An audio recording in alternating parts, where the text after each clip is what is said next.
Hi everyone, Dr. O'Malley here, and this week we are talking about teaching client conceptualization. So, the big question this week that I want you to answer are what are the challenges in teaching the nuanced application of theoretical perspectives and client understanding? So, let's get into it. First thing I want to talk about is beyond techniques and why theory matters as we think about client conceptualization. I want to compare three theoretical orientations to get your mind going. So let's start with ACT. And let's start with this conversation and or question of why do people suffer? From the perspective of ACT, people suffer because they fuse with their thoughts. They engage in experiential avoidance, trying to avoid pain, which actually creates more pain. And they're disconnected from their values. So, if we understand suffering because they are connecting to their thoughts, they're avoiding pain, and they're disconnected from their values, we now know how to intervene. So, if a client comes and sees you and they say that they're depressed, what we're looking at is how are they fusing with their thoughts? How are they avoiding hard things? And what are their values? Can they articulate that? And are they going towards that? Healing looks at diffusion, disconnecting from thoughts, accepting their pain, being more comfortable in their pain, values exploration, and going towards that using things like the choice point. Now, that's very different than existential therapy. Why do people suffer from the perspective of existential therapy? From this approach, the thought goes like this that folks are suffering because they haven't fully confronted the existential givens such as death, freedom, isolation, and meaninglessness. They're avoiding their own responsibility and they're living inauthentically. What are we doing as the counselor? We're getting them to face the truth of their own existence, owning their own freedom, and helping them think about what meaning they can make in their life. Let's compare that to the person-centered approach. Well, where does suffering come from? It comes from this idea that we really believe that our worth comes from like love and acceptance, and that how we show up in this world is conditional, right? Also, we're disconnected from our authentic self, and there's incongruence for how we are and how we present in the world. So, how do we help? We give unconditional positive regard, genuineness, and empathy in a safe relationship that allows the self to emerge. Our students approach their clients just throwing out different techniques and trying to make things stick. But we first have to start with this idea of why do people suffer? And way too often, students are going into techniques without actually articulating why folks suffer. So, if we don't understand the premise, we misuse the technique. An ACT isn't about calming down, it's changing your relationship with your thoughts. And existential isn't just about processing grief, it's about awakening to life. And so, if we're really going to go ahead and teach our students how to case conceptualize, we actually have to start with theory, and we have to start with why do people suffer? Students need to move from what do I do to how does this theory make sense of suffering? The interventions come alive when they're grounded in that specific view of human behavior. My final thought is to think about how we can teach case conceptualization by reminding students that there's a lot of theories define why people suffer. And so we need to ask our students when they come to us with help with their clients, why do you think they're suffering? What theory are you pulling from in that? Let's move on to some of the models out there that can help us with case conceptualization. One of the popular models out there is the 5P model for case conceptualization. And the first step of this is the presenting problem. To help with this and to bring it alive, I brought the case of Jasmine into it. So step one is, what is the problem? This is the client's primary concerns and symptoms, the reason they're seeking therapy. So for Jasmine, Jasmine reports feeling constantly on edge with racing thoughts, insomnia, and difficulty concentrating at work. She also experiences frequent panic attacks. So we have to define the problem. Then what we do is we look at the predispositioning factors. So what is this? Long-standing background factors that make the person vulnerable to the problem. So in Jasmine's case, this might be that they grew up in a chaotic household with a parent who had untreated bipolar disorder. She became hypervigilant and people-pleasing to stay safe. There's a family history of anxiety. So we'll want to look at all those background factors when we think about helping this client. Third is the precipitating factors. So what is this?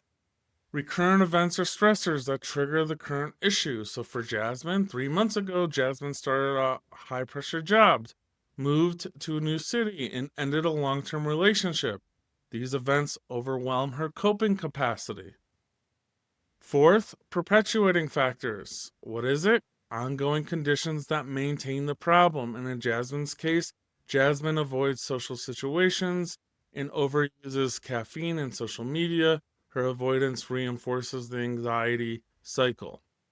And lastly, protective/positive factors, strengths, supports, coping strategies, and resilient factors. In Jasmine's case, she enjoys creative writing and previously benefited from yoga and mindfulness practices.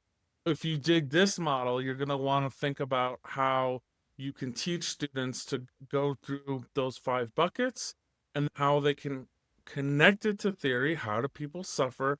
Think about how to best help. Let's go into Corey's model. Corey is, for many programs, one of the go-tos for the theory book. Corey has a theoretical integration model, and it's based in counseling training programs to build integrative clinical thinking. In this model, you start with the client background, key personal history, family dynamics, cultural context, and identity factors. Jasmine is a 29-year-old biracial woman who grew up in a high-conflict household. She's the oldest of 4 siblings and often took on a caretaker role. She values connection, but struggles with overfunctioning in relationships. Then it goes into the presenting concern, the client's current symptoms or reason for seeking counseling. So for Jasmine, reports chronic anxiety, panic attacks, insomnia triggered by major life changes. Then we bring in the theoretical lens. The client's primary theoretical orientation guides case conceptualization. This is where we'd ask our students, which one do you want to use? For this one, the counselor uses acceptance and commitment therapy as primary lens, focusing on psychological flexibility, values-based living, and diffusion from helpful thoughts. Next would be goals.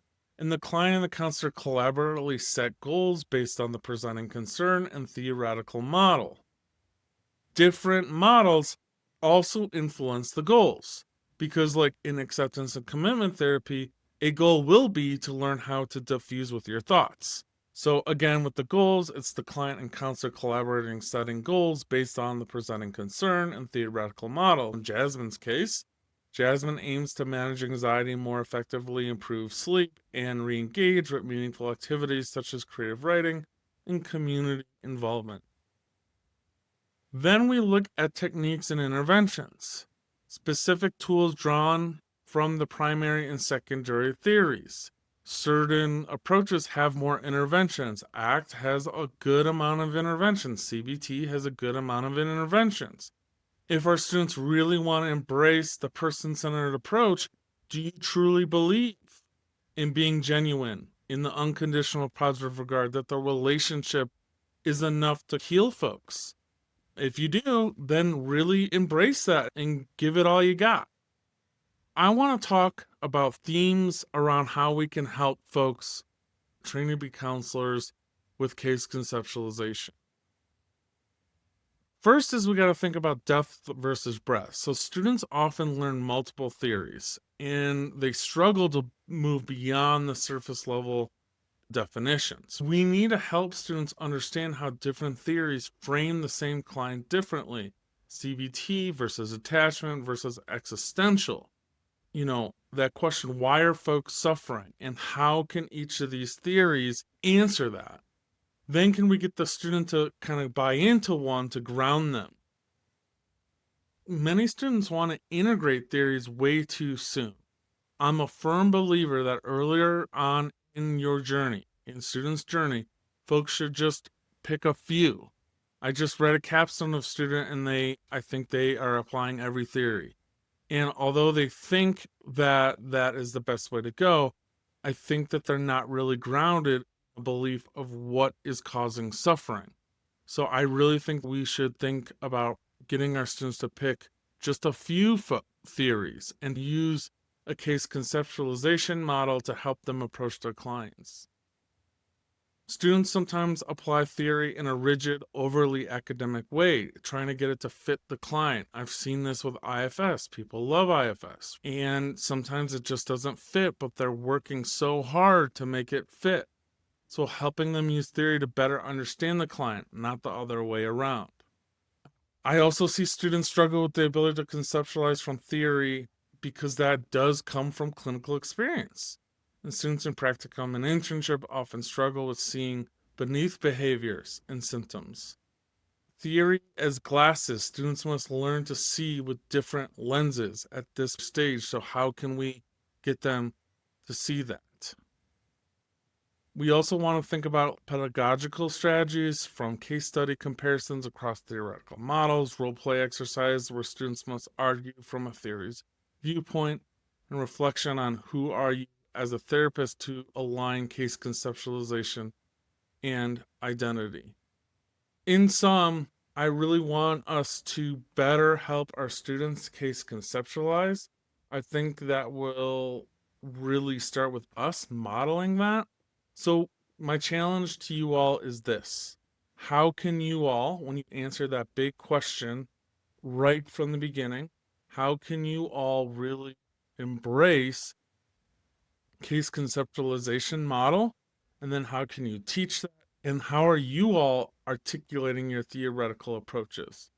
So, once again, folks, you all are answering this question: what are the challenges in teaching the nuanced application of theoretical perspectives and client understanding? Go ahead and watch everything this week, and I really look forward to hearing your thoughts in our discussion in live class. Thanks, everyone.